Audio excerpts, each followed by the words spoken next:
Okay, guys. Real quick, real quick, real quick, real quick, real quick, real quick. I have to respond to something. I have to respond to this. There are so many African content creators who are very upset that South Africa keeps winning. There are so many African content creators who are upset that South Africa keeps winning. Okay. I noticed this when South Africa hosted the G20 summit, right? When we hosted the G20 summit, if you guys remember the G20, when we hosted the G20, after that, there were so many people who were upset that the G20 went well. So many, right? There were so many people that were upset that the G20 went well. So now South Africa yesterday won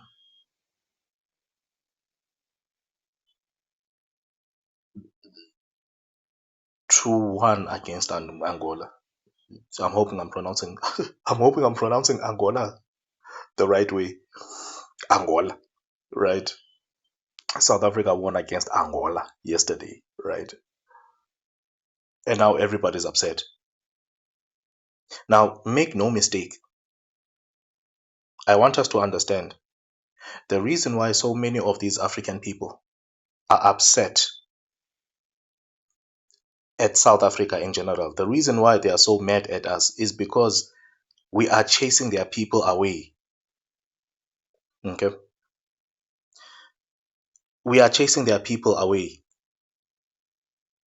And this is the citizens of South Africa. It's not the government of South Africa. Remember, this thing of chasing foreigners away is the citizens. It's not the ANC and the EFF and the MK party. They love foreigners. Our politicians are foreigner lovers. Our politicians have fetishes for foreigners. Okay. The DA is busy. The DA has built an entire city specifically to accommodate European foreigners. The DA has Cape Town is now a European place. Okay. They keep accommodating Europeans. It's a European place. Everywhere you go in Cape Town, there's a European restaurant, right? The Greeks and the Italians and all these European countries, right? So South African politicians really love foreigners. They really love foreigner money, right? Now the citizens, we hate foreigners. Okay, I'm just gonna say it like that. We hate foreigners. The majority of us hate foreigners, right? And there's a bunch of reasons why we hate foreigners. There's a bunch of reasons. There's a bunch of reasons. I, I could I could specifically sit here for an hour and tell you why we hate foreigners in South Africa. So it's not one reason. The same way that we hate the ANC and the DA and all these political parties, it's not one reason. Even when you think it's one reason, it's not. For instance, there are so many white people who are mad at BEE, right? In South Africa, there are so many white people who are mad at BEE. The white citizens of South Africa are mad at BEE. And then there are citizens like myself who are saying BEE is only 10% of the problem. These BEE laws are only 10% of the problem. The ANC has toxic laws. The ANC has laws that don't work. For instance, cadre deployment. The policy cadre deployment. I mean, I could go on and on. Employment equity. I could go on and on and on. All these laws that don't work. But there are certain people who only focus on BEE saying, oh, BEE must go. The ANC must go. What do you mean BEE must go? The entire ANC must go. It's not just BEE. We are not just fighting BEE. So there are people who only focus on one thing. And the reason why I'm saying this in the first place is because these people who are focusing on one thing, right? These people who are focusing on one thing, they have the loudest voices and their biggest platforms. So the people who have all these followers, 50,000 followers, 100,000 followers, 200,000 followers, they are not representing the interest of the people of South Africa. They are representing their own interests. So they go on all of these American podcasts. For instance, Rob Hessoff. I'm just going to say it. People like Rob Hessoff go around the world and they don't talk about the whole situation of South Africa. They just talk about the things that they don't like, right? They talk about the issues that they don't like, of which the issues that they don't like are only 10%.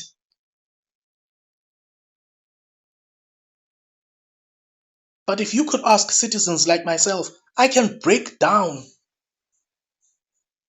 the entire nonsense. Okay. So it's the citizens that know what's actually happening here. And we don't want foreigners in our country. I mean, that is that.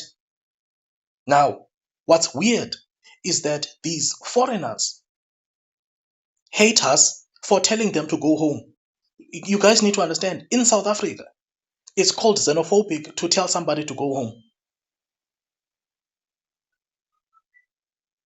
In South Africa, the law protects foreigners against you. So in South Africa, you are a bad person or you are a bad citizen or you are committing a human rights violation when you tell a person to go home because they are a criminal. They are selling drugs, they are sex trafficking, they are killing people, they are killing farmers, they are killing regular people, they are killing our celebrities. They are hijacking buildings. I mean, we could go on and on and on and on and on and on and on, right?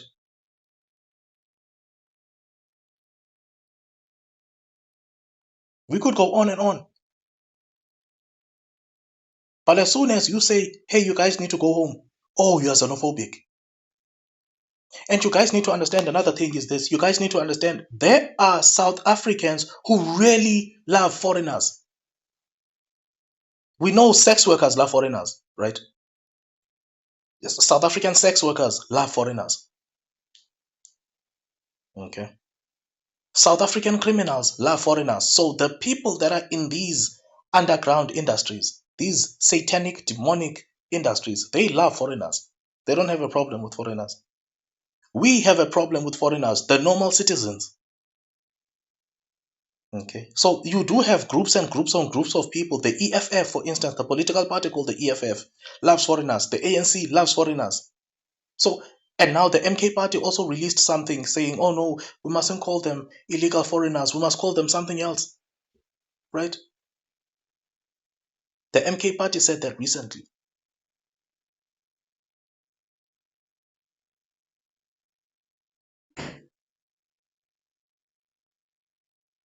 So in South Africa, it's okay for a foreigner to commit all these demonic crimes, but it's not okay for you to just tell them, hey, you need to go home. Just go home. Oh no, you're xenophobic, you're a bad person, it's a human rights violation, it's this violation and that violation. So now all of these countries are mad at us because, okay, well, we are chasing them away, plus we are winning in sports. And to be honest with you, we are winning in everything else, right? Listen to this guy, guys. Listen to this, guys. And also, if you are new here, hit the notification button. It's important. The notification button is very important. And also like this video, okay? So if you're watching this, you need to hit the notification button, click on it, and then you need to click like as well, okay? So I'm going to play this guy's reaction. It's only a few minutes, and then I'm going to play a highlight. I'm going to play two videos, and these videos, both of them are under 4 minutes each, okay? It's just, it's a few videos, guys. It's a few videos. It's a few videos. It's just two videos. But I want you to see how I'm playing this guy's video because I want you guys to understand there is a genre on YouTube. People are making comedic skits about hating South Africa. It's an entire genre. Hating South Africa is a genre. It's a genre. It's a thing. Making content about hating South Africa is a thing in other countries, okay? It's a thing. People are dedicating their YouTube channels in Malawi, in Nigeria, to hating South Africa. Okay. For telling their people to go home. Okay. Okay, so cheers, guys. I'm going to play these two videos. Both of them are under 4 minutes, so I'm not going to waste your time. Okay. It's just a few videos. Here we go. South Africans, you people have turned into Winamoras now. You guys have turned into Winamoras. You people are now Winamoras. Your name is now Winamoras. You people just want to be winners. You want to be winning every single time. Anytime you participate in a competition, you just want to be winning because you know very, very well that you winning pisses me the F off. And you do not care about me. That is why you keep on winning for yourself, because you are stingy and you are selfish and you cannot allow every other country to snatch winning from you people. First of all, Angolas, what were you people thinking of when we people playing? Angolas.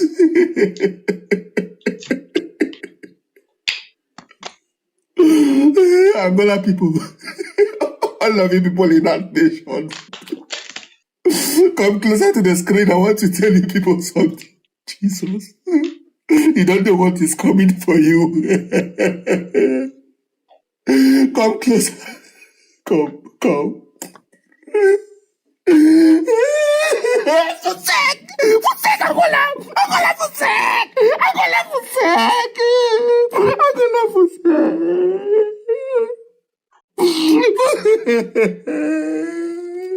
See,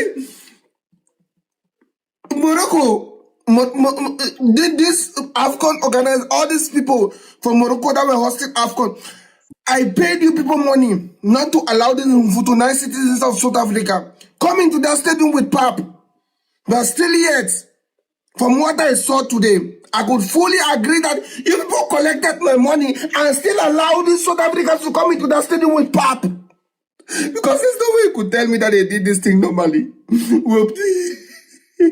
Angola's played all kind of football, but the football was not seeing the ball. Mbombo Kalazi was there blocking their shots left and right. Jesus. Why me? Why am I feeling all this pain? My country has not even yet played, and I am already stressed. Because I don't just imagine. No, seriously, just imagine now.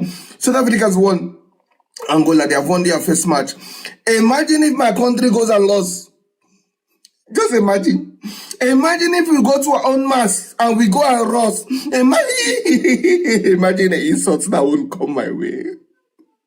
Imagine what these Mfutonai citizens of South Africans will say and insult me. Angola, why? Angola,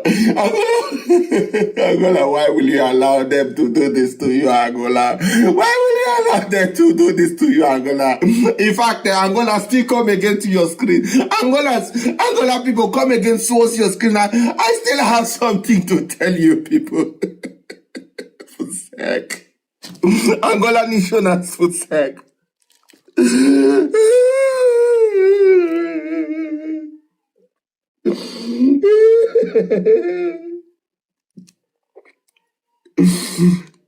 The year ended for Springbrooks.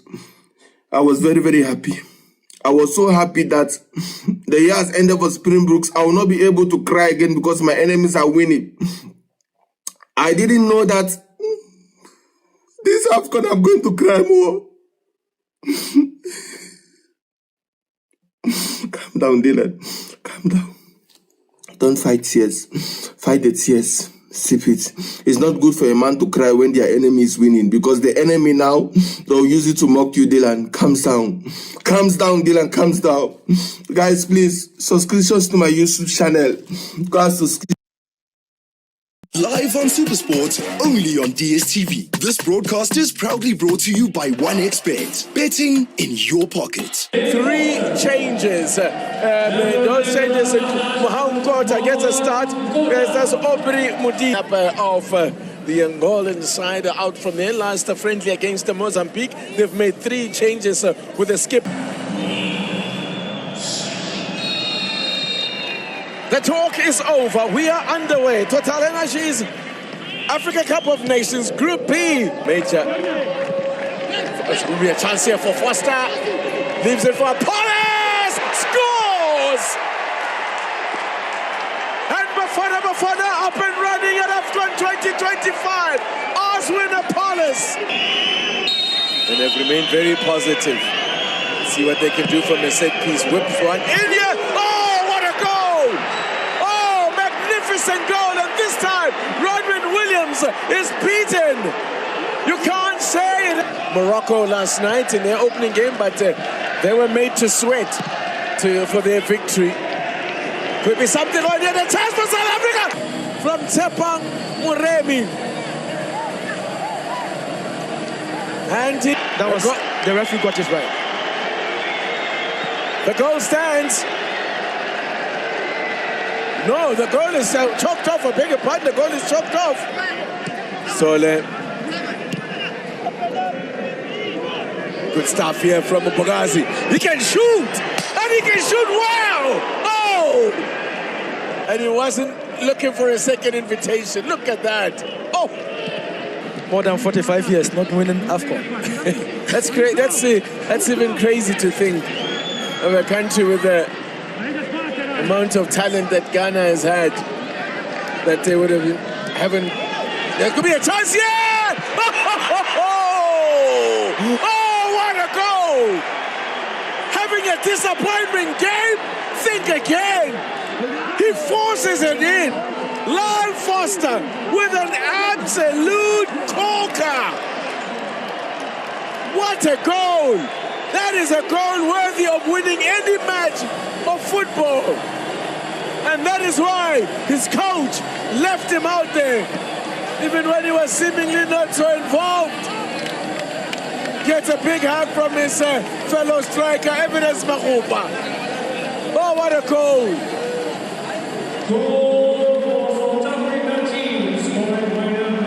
What a goal. Beautiful goal from Larry Foster. The Bentley striker got the ball well. Series of playing African continental competitions in Morocco. And there it is! Job done! Live on Supersport, only on